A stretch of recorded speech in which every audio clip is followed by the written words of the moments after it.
I'm Deryck Rensburg, the Dean of the Graziadio Business School at Pepperdine University. I'm delighted to be here today with Laura Schwab, President of Aston Martin. Laura, thanks so much for hosting us. Thanks for coming and spending time with us in this beautiful location. Excellent, excellent.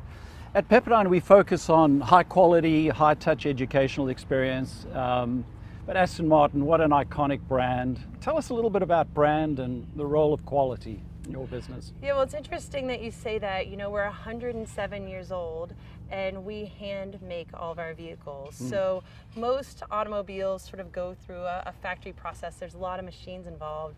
But when you talk about quality, for us, it's all about the fact that these vehicles takes about 300 hours to hand make every Aston Martin, down to every stitch. And on the inside of the leather, even the person that stitched it, they sign their name just for their workmanship. So for us, quality is hugely important when it comes to the cars and our process, and certainly how we engage with our customers and our marketing.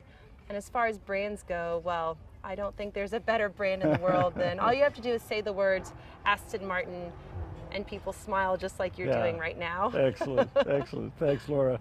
We're talking about the year of reinvention and the importance of leadership in the current environment. What does that mean to you? What does it mean to be a leader for you? What are your priorities right now? Yeah, I think the priorities haven't changed, but certainly our style and how we're engaging with our customers and with my team has changed tremendously, really, since Friday, March the 13th. So for us, being a leader, you know, first things first is about taking care of my team. How we can stay engaged during a COVID time where we're not together every day. So that's been a really interesting challenge, certainly not one that we planned for at the beginning of 2020. And what's been amazing is our ability to connect and the things we've done to really bring the team together. I actually think we're closer now than we even were before. Maybe it's because we're all going through something together that we weren't anticipating, but it's a really big year for Aston Martin. In fact, the vehicle that you're standing next to, DBX, we are launching right now. So our priority from the beginning of the year was always about launching our first SUV. And we couldn't really lose any time when COVID struck. We had to make sure that we stayed on track. And even things like, how do we train our dealers remotely? What does that look like? You know, how do you train a technician when they can't, you know, be with the car? We've had to rethink how we went about everything, and I'm just so proud of this team and really how we've connected to bring this incredible SUV, the most beautiful SUV in the world, to the marketplace. So we are right in the middle of that right now, but tons of change. And you know, as a leader, you have to be adaptable. You can't be so steadfast in what you think has to happen.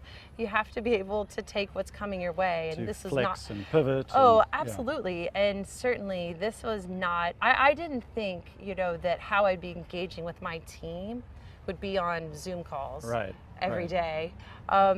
But we've done a few things, and I don't know, your team might actually like this. Instead of it all being work, every single week since the middle of March, I've given a member of the team someone else to connect with. We call it a cafe connection.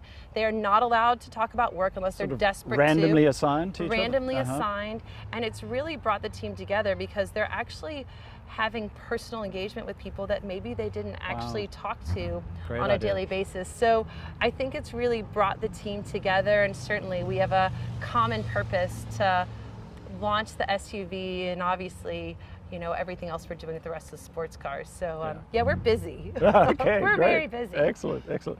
I'd like to touch on diversity a little bit. We at Pepperdine, we have a Center for Women in Leadership to try and educate and empower women to be the best that they can be. As the first female president of Aston Martin, what message would you give aspiring female leaders in today's business world? Well, it's great to hear that you all have that. You know, certainly for me in a business that's been predominantly run by men, it's been a real thrill and an honor to lead what I consider to be the most beautiful brand in the world. But specifically for your students, you know, I think you can't be scared. And I think for me, there's an intimidation factor. My undergraduate degree led me to law school. I'm obviously not a lawyer. But what got me here was the willingness to say yes, to try things, to not be scared. And really what I think really sort of got me to this special point in my career, it's when I stopped trying to act like everyone else. So I'd find myself with that sort of first invitation for the big meeting in the boardroom, nervous, scared, what am I gonna wear? A bit intimidated. And I'd find myself sitting in the back of the room, paying more attention to sort of what people were wearing and what pen they were using in the notebook, and I was like, how do I fit in? And then finally when I started to realize I didn't actually sound, think, and talk like everyone else that was sitting there, and I would sit up at the table and actually start voicing my opinion, that's when people started to notice me. That's when they started to remember me. It sounds so cliche, but this rule about being true to yourself is so critical. I was once told for a meeting I needed to make sure I wore a pantsuit. And so I showed up that day in a dress, of course. And they're like, well, you need to wear a pantsuit. I said, well, you're going to have the meeting with or without me, but you've got to have some confidence to get there. And I had imposter syndrome for so long because I didn't think anyone looked like me or sounded like me. But then when I stopped intimidating myself is actually when I think I started to stand out. And I'm very passionate about opening a door for females in the automotive industry. When I joined Aston Martin, we did not have any women on our management team here in the Americas. We're now over 50% female leaders. Well done. And it's been easy because we recruited the best, but we opened the door, and I've told women to not be intimidated by automotive, to apply for jobs at Aston Martin and other automotive companies. But it's definitely been a journey for me, and it's had its ups and downs for sure. But you got to stick with it and be yourself. And you've taken some bets and some chances. You moved to the UK as well. I did, yes. That was, I remember leaving New York and thinking like, oh, I'll be fine. Everyone in the UK, they love Americans. And then I remember landing at Heathrow and I broke down in tears. I moved by myself. I only knew one person in the UK when I moved there. It ended up being a great move for me, but not because it was easy. And the first year or so was really hard. And I also had to learn to adapt my style a bit. And I think that's what you learn along the way. It's not always just one. I'm always myself. But I was learning to adapt to a new culture, a new team, and ultimately I spent 5 years in the UK running marketing for 2 other British brands. Okay, which will remain unmentioned. Well, we won't name them, but maybe we can later, it's okay. Just talking about strategy and positioning, how do you differentiate your brand, your business to your customers here? Yeah, one of the things, we look at what we think we do so differently, and again, the cars are handmade, they're beautiful, they're iconic, and I think people know that, but what we think really differentiates Aston Martin is the people behind it, because they're handmade, and so we've got this whole ethos around making things personal, and so really it's a program that once you buy your car, they get connected to me. I write letters to many of our owners, but there's really a personal touch about the brand, and we're not standoffish, and it's a really warm brand. And I think our owners have really gravitated to that. So for us, that's become a really important part of it. Again, the machines are amazing, but the people are so important because the vehicles are handmade. And so we like to take from where the vehicle started, we want the entire experience to feel like you have a personal connection, not only to the car, but also to the brand and to me and to us and my team. Last question.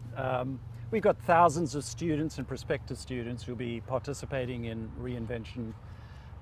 What message would you give them about their personal reinvention and how they should be thinking about the future? Yeah, I mean, again, I sort of talked about it earlier. There was no way to predict what 2020 was going to bring for all of us. And so for me, this has been a year of reinvention. But again, what I would urge the students is remember exactly who you are, and who you are and how you go about things. That is what will differentiate you.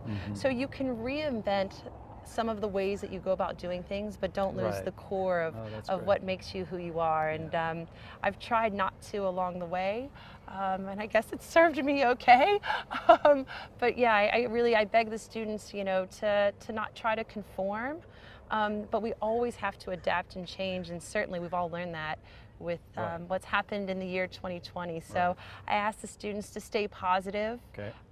Certainly this year is making all of us stronger, and hopefully uniting all of us together as we go through this together. Right. So Laura, it's been such a delight being with you, and thank you so much for your wisdom, your insights, and your infectious enthusiasm Thank for you. your brand and your business and your leadership. So thank you for being with no, us thank today. you, and thanks what you're doing for these students. Also, one more thing, make sure you Sure. have a mentor. Mentors are Yes. very important Good in point. life. Yeah. But no, thank you so much. Thank you for joining us today for this wonderful conversation with Laura Schwab, CEO of Aston Martin.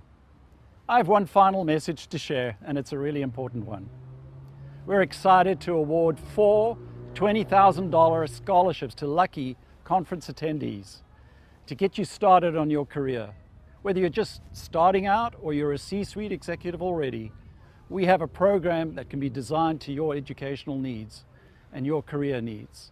So go to bschool.pepperdine.edu/impact20 or find the link on the registration page for this event. Thank you again for your time, and look forward to welcoming you on campus for a program at the Pepperdine Business School.